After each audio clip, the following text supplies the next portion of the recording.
The next time you're in a kirkyard, take a look around you at the cold stones that populate that garden of the dead, worn away by time and by the elements, like the bare bones and cerements of death that moulder far beneath the grassy sod on which you stand.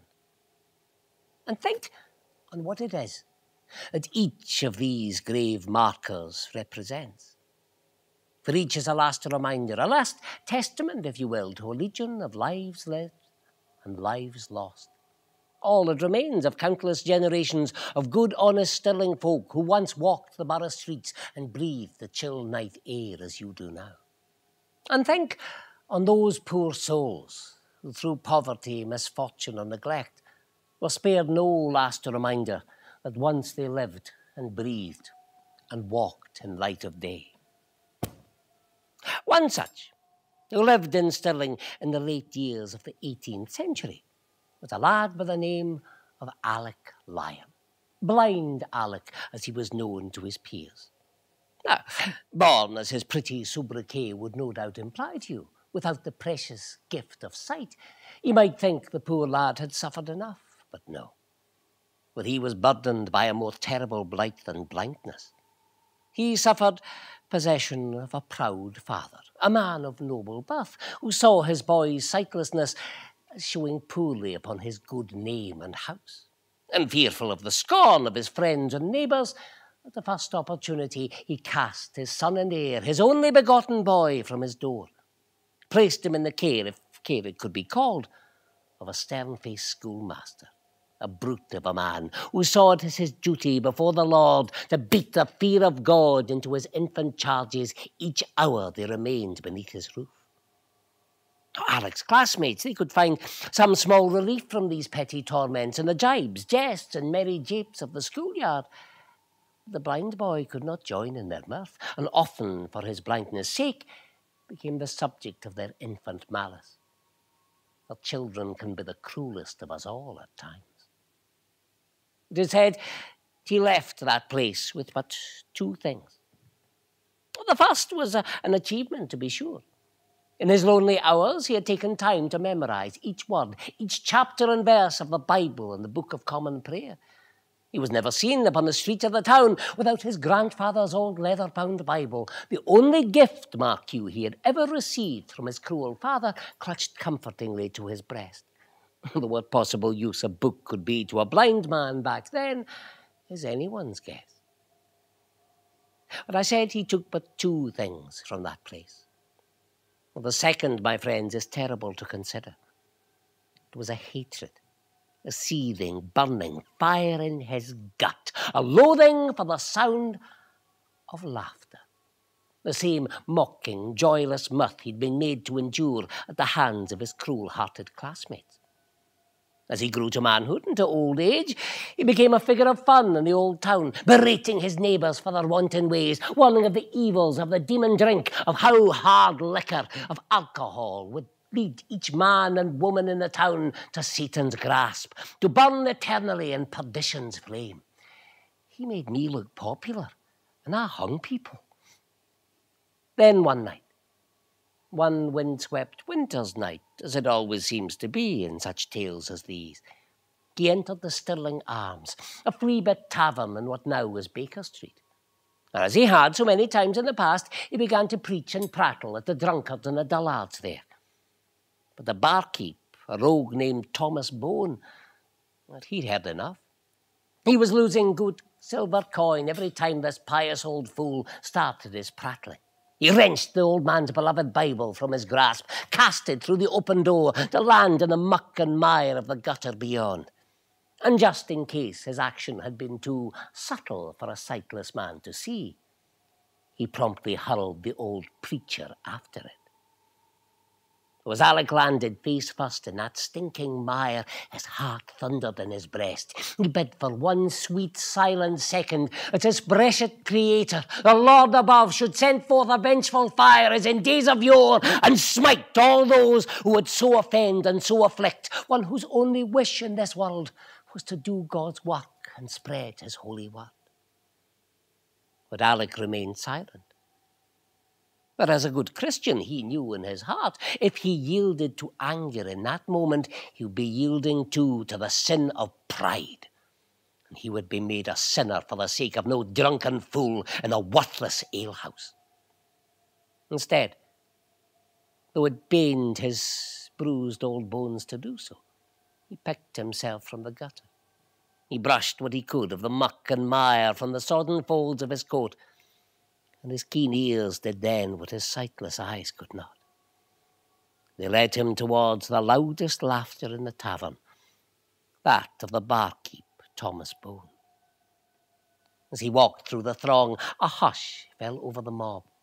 He stopped, his sightless eyes burning deep into that wretch's unworthy soul, and when he spoke with a voice as cold and clear as a December dawn.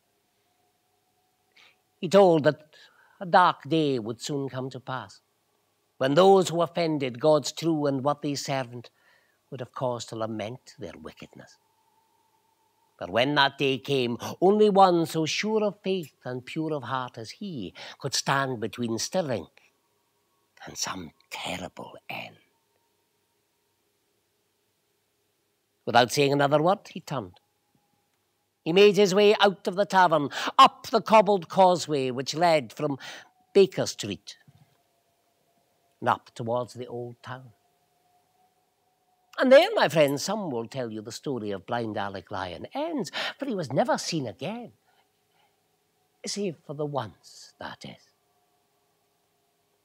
A year to the day after he had been so offended in the tavern, those same wretches who had tortured him there were staggering their own wayward way home through the kirkyard at closing time. And as they reached the foot of the Ladies' Hill, they saw, at the top of that rocky promontory, two figures framed by the silver orb of the full moon, locked in some terrible conflict. Oh, they laughed and they joked. Sure, in their hearts, this must be a pair of their feckless foesies, their drunken chums from the alehouse, no doubt engaging in fisticuffs over the fickle affections of some daft lassie. But as they drew closer, their hearts skipped a beat. The blood chilled within their veins. They saw two figures, sure enough.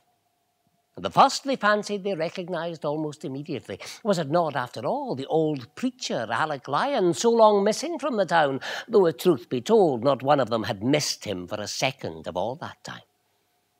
But the other was a being the likes of which none would wish to see in his darkest, direst nightmare. Huge, monstrous, hairy, the great beast. They watched as the two figures grabbed and grappled, writhed and wrestled on the hilltop. They heard the old man call out time and time again for the Lord above to send forth the strength he needed to repel that hell-spawn foe. But it seems, my friends, the Lord was deaf to his true servant's cry that night. The drunkards could only watch, trembling in terror, as his feet dragged behind him, his knees buckled under him, and he fell to the ground, his beloved Bible clutched as ever to his breast. And as he fell, the great beast lowered over him, raised a calloused claw high in the air, ready to bring it down and shatter his old bones. But before he could strike, a most curious thing happened. Tam Bone, the barkeep, the very rat who had abused Alick in the alehouse so many times before, was seized by a curious compulsion. Now, whether he acted from a guilty conscience or was inspired by Alick's earnest prayer, we shall never know, but the effect was the same. He bolted free from the mob, as much to his surprise as to theirs. He ran towards the hill and he called out a message to the old preacher. "The word," he cried, "the word." And hearing this, Alick Lyon raised his beloved Bible high above his head, just in time to meet the beast's descending blow. As one touched t'other, there was a flash of light, a sickening stench of brimstone, and both figures vanished forever into darkness. Now the drunkards returned to their homes. They warned their wives, their neighbours. They told all who would listen of their terrible encounter with the churchyard. But their wives mocked them. Their neighbours sneered at them. Oh, they were sure they had communed with spirits in the kirkyard. They just fancied they were the bottled variety. And if they wanted even the sorriest half-wit in the town to believe a tenth of their tawdry tale, they insisted that proof be brought before them without delay. So it was, by the first light of the dawning sun, the wretches made their way up the stern stony steps which lead to the summit of the Lady's Hill. And there, where the sundial now sits, a curious object met their gaze. By its size and shape, sure enough, perhaps it was a book, a Bible maybe, it was large enough. But it was too burned and blackened to see, save, that is, for one small but meaningful mark. For there, burned deep on its once well-loved leather binding, was the shape of a huge, calloused claw.